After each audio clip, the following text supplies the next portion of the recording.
Alrighty guys, it is Quaman here today, and I'm bringing you another Dragon Ball Z segment. But I am not alone, as I am joined with... Rhymestyle and Dragon Ball Super, not Dragon Ball Z. Dragon Ball Z is so yesterday, Kwame. Nah, but yeah, we're doing Dragon Ball Super. And we're going to be having a discussion that we've been getting from a lot of our followers on both sides in terms of Dragon Ball Super. Like, a lot of people have been talking about the pacing of the show. And Rhymestyle and I have a lot of opinions that we're going to do. I'm going to do an episode breakdown in terms of what I think about the pacing, and Dino's also going to talk about like his overall generalized thoughts on Dragon Ball Super compared to the other episodes, or I should say series of Dragon Ball. And so without wasting any more time, let's get straight into this video. So Dino, why don't you do your general breakdown for everybody? Okay, so basically a lot of people have been...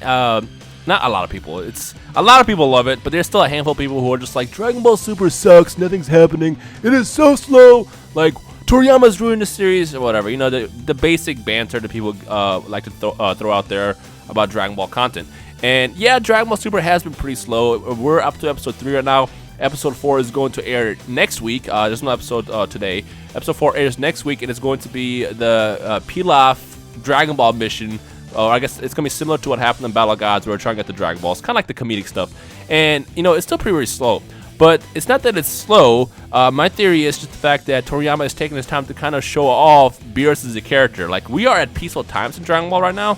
And while Goku is focusing on training, Vegeta's training, there's shit's going crazy, basically. Like, there's stuff that's kind of brewing out in the universe, and Toriyama's kind of like taking his time to write that into the story.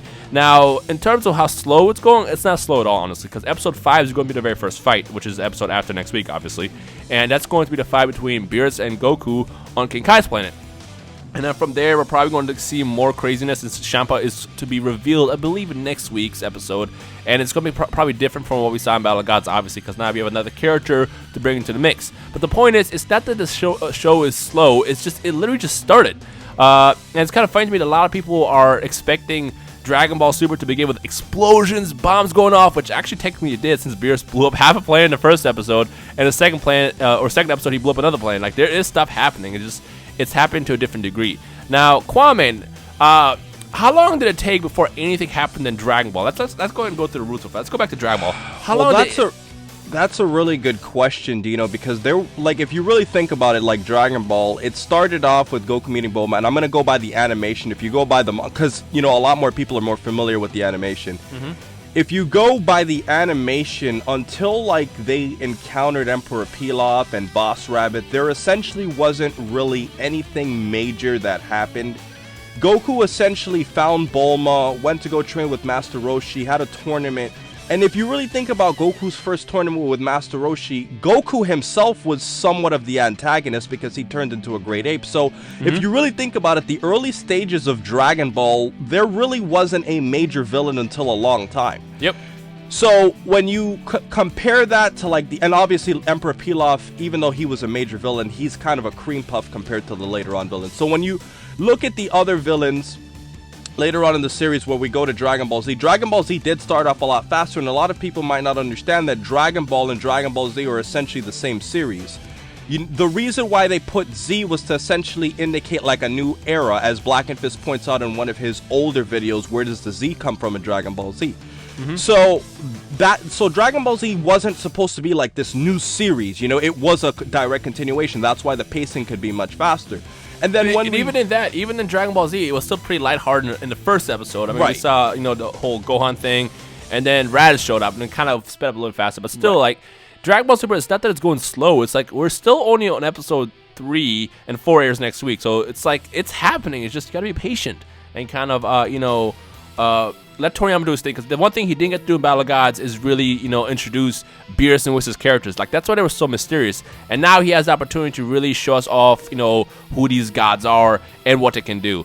But, Kwame, you wanted to actually break down the episodes, so let's go ahead and jump into that. Yes, well, in terms of about the actual episodes itself, now, there have been 3 so far. The first episode was obviously necessary. It was obviously a correlation to the manga. And if you really think about it, Dino, I thought about this long and hard with Geekdom. We believe that you could have squeezed episode 1 and 2 into one episode. You could have cut out all the stuff with Goten and Trunks getting like the stuff for Videl and Hercule talking to Majin Buu.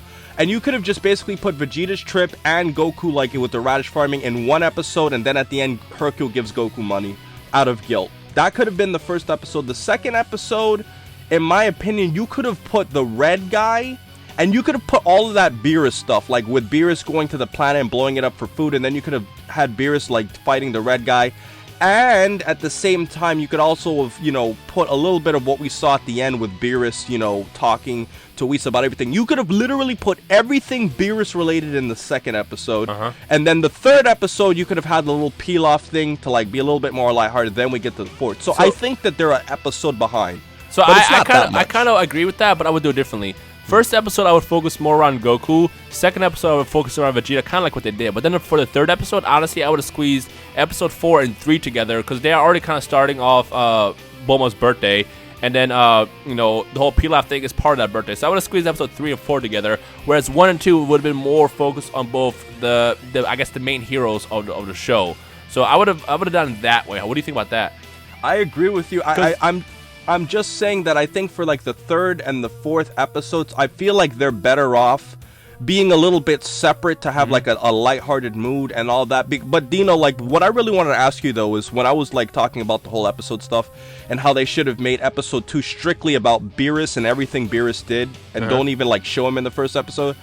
What do you think they should have done with the red guy? Because I personally like that red alien guy. What do you think? Well, honestly, I'm actually glad that you even brought this up because we're both on two different sides. I would have kept it as is because what Toriyama is doing, or I guess what the entire Toei team is doing, because Toriyama's kind of writing a draft and they're all kind of put together. They're introducing Beerus in bits and pieces to kind of prepare for the fight that's to come. So it's like, and again, that's something that we didn't get with Battle of Gods. Battle of Gods kind of just jumped right into it. We knew that Beerus was super powerful or something, but not really. We didn't really know how powerful he was. And the way he's doing it is, to me, is perfect just because it's introducing him slowly bit by bit while they're showing off what's going on with the characters after the end of the Majin Buu saga. So again, the first episode is great because it focuses on Goku and what he's doing afterwards. Next episode is focusing on Vegeta and kind of giving us his struggle with, accepting that Goku was number 1, he was number 2, and then, how he wants to basically, ascend past that thinking. He wants to get stronger than Goku.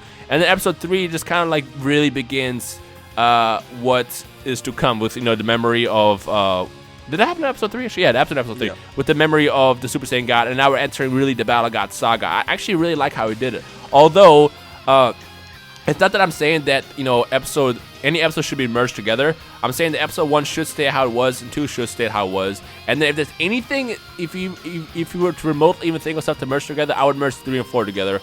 But then at the same time, I really don't care. It's because I like the character development that we're getting. And again, that's something that I was really looking forward to with the series when I first found out that he's redoing Battle of Gods. Like that's how I feel about it.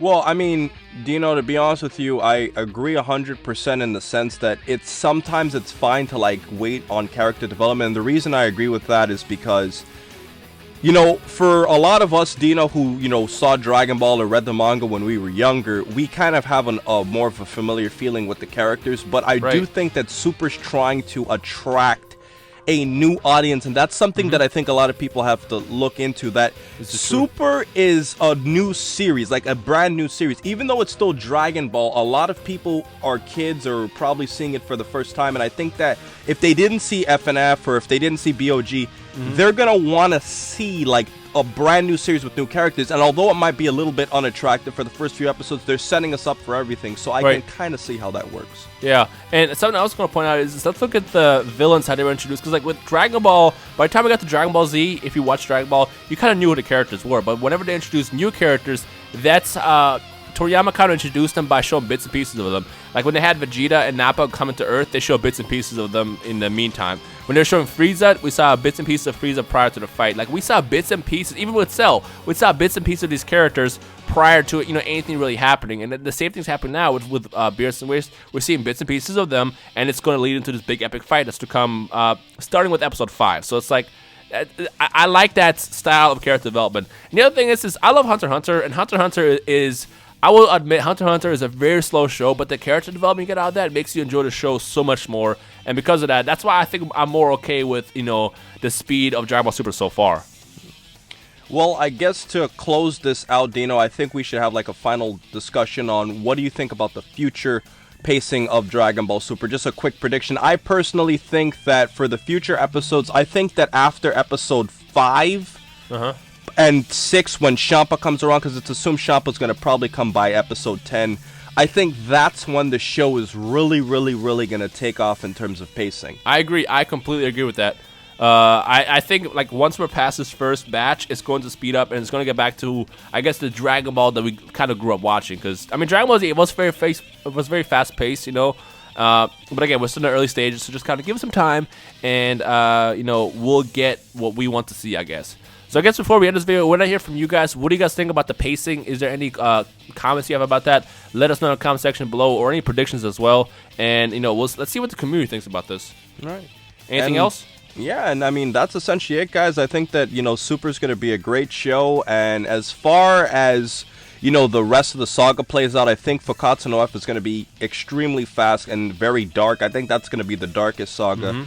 And I think that the Super Dragon Ball saga is also going to be pretty dark, too. So I'm just saying, at the end of the day, guys, be patient, and I think we're going to be fine. So I guess that's basically it for this video, guys. So most importantly, over everything else, please remember to rate, comment, and subscribe. And remember, as I always say, to have a great day, guys.